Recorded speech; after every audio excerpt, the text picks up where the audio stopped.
বন্ধুরা, welcome back to my channel. And আজকে কিন্তু তোমাদের জন্য একটা সেরা রেসিপি নিয়ে এসেছি। এই রেসিপিটার নাম হচ্ছে ফুলকপির পপকর্ন।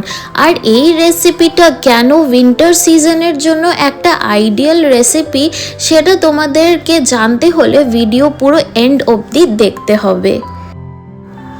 জানি না ভিডিওটা দেখে তোমরা কতটা বুঝতে পারছো, বাট একটু হলেও তো আইডিয়া তো লাগাতেই পারছো যে এই ফুলকপির পপকর্নটা কতটা ক্রিস্পি হবে।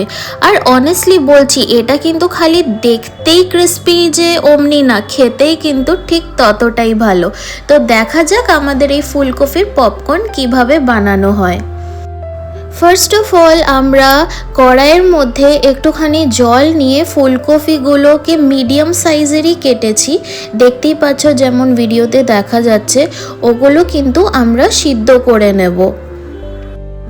আর হ্যাঁ, এমন টাইপের কিন্তু ইউনিক রেসিপি পাওয়ার জন্য কিন্তু তোমাদেরকে এই চ্যানেলটা সাবস্ক্রাইব করে নিতে হবে অ্যান্ড বেল আইকনটা প্রেস করে রাখতে হবে, তাহলে কিন্তু এমন সুন্দর খাবার নোটিফিকেশন তোমাদের কাছে পৌঁছে যাবে। আর দেখো, আমাদের ফুলকপিগুলো কিন্তু সিদ্ধ হয়ে গেছে। তারপর আমরা একটা প্লেটের মধ্যে ব্রেড ক্রাম্বস নিয়ে নেব। ব্রেড ক্রাম্বসটা একটু সাইডে রেখে আমরা একটা ব্যাটার বানাবো, যেটার জন্য আমরা নিয়ে নেব চালের গুঁড়ো। তারপর ওর মধ্যে আমরা জিরার গুঁড়ো নিয়ে নেব, তারপর লঙ্কার গুঁড়ো, হলুদ গুঁড়ো আর একটুখানি লবণ নেব, আর আমরা নিয়ে নেব গোলমরিচ গুঁড়ো।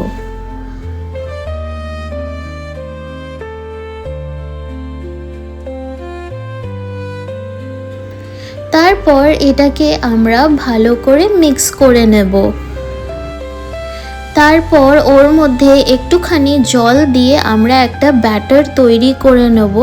আর আমরা দেখব যেন ব্যাটারটা খুব একটা পাতলাও না হয় আর খুব একটা গাঢ়ও না হয়, একটা মিডিয়াম টেক্সচার যেন এর মধ্যে থাকে।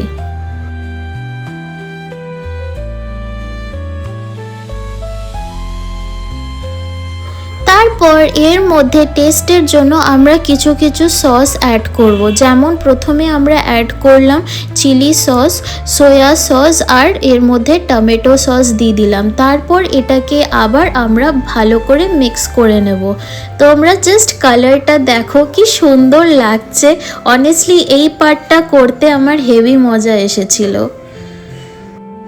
আর তোমরা ভিডিওতে দেখে নিশ্চয়ই বুঝতেই পারছো যে ব্যাটারের কনসিস্টেন্সিটা কেমন।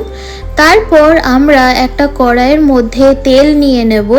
এবার কিন্তু ভাজার পালা, সো আমরা তেল নিয়ে নেব আর আমাদের তেলটা কিন্তু গরম করে নিতে হবে। তারপর যে আমরা ফুলকপিগুলোকে সিদ্ধ করে রেখেছিলাম এর মধ্যে আমরা ভালো করে কোট করে নেব। কোট করে নেওয়ার পর তারপর যে আমরা ব্রেড ক্রাম্বসটা আলাদাভাবে রেখেছিলাম এর মধ্যে আমরা কিন্তু এই ফুলকপিগুলোকে ভালো করে কোট করে নেব, ঠিক যেমন ভিডিওতে দেখাচ্ছে।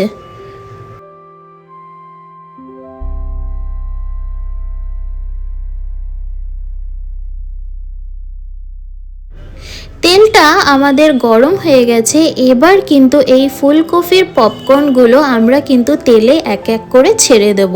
ট্রাস্ট মি, এই শীতকালে তোমরা এটা বাড়িতে বানাও as a evening snack. I bet ছোটদের কি বড়দের এই জিনিসটা খেতে যে এত ভালো লাগবে না, কিছু বলার নেই। ইভিনিং স্ন্যাক হিসাবে আর সাথে যদি একটুখানি চা আর কফি পাওয়া যায় তাহলে আর কি চাই বলো।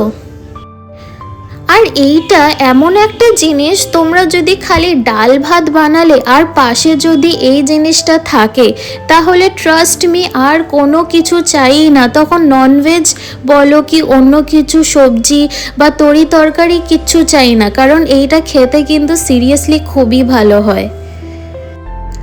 আর এই পপকর্নগুলোকে আমরা কিন্তু ভাজবো যতক্ষণ না মিডিয়াম গোল্ডেন ব্রাউন হবে অমনিভাবে আমরা ভেজে নেব। তাহলে কিন্তু যে ক্রিস্পি ব্যাপারটা আসবে না, উফ, আলাদাই লাগে খেতে। আর দেখতেই পাচ্ছ যে আমাদের এই পপকর্নগুলো অলমোস্ট রেডি হয়ে গেছে, সো আমরা এগুলোকে নামিয়ে নেব। মা যখন এটা বাড়িতে বানিয়েছে না, ট্রাস্ট মি, এমনি নামাতে নামাতেই যে কটা শেষ হয়ে গেছে, মানে পরে যে একটু সস দিয়ে ডিপ করে খাবো এত অ্যামাউন্টটা কম হয়ে গেছিলো যে সেকেন্ড ব্যাচ বানাতে হয়েছে। আর দেখো আমাদের কিন্তু ফুলকপির পপকর্ন রেডি।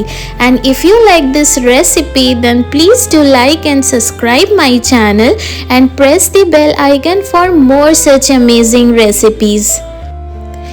এমনি কিন্তু আরও দারুণ দারুণ রেসিপি আসতে চলেছে, তো ওর জন্য কিন্তু তোমরা চ্যানেলটা সাবস্ক্রাইব করে রাখবে আর বেল আইকনটা প্রেস করে রাখবে।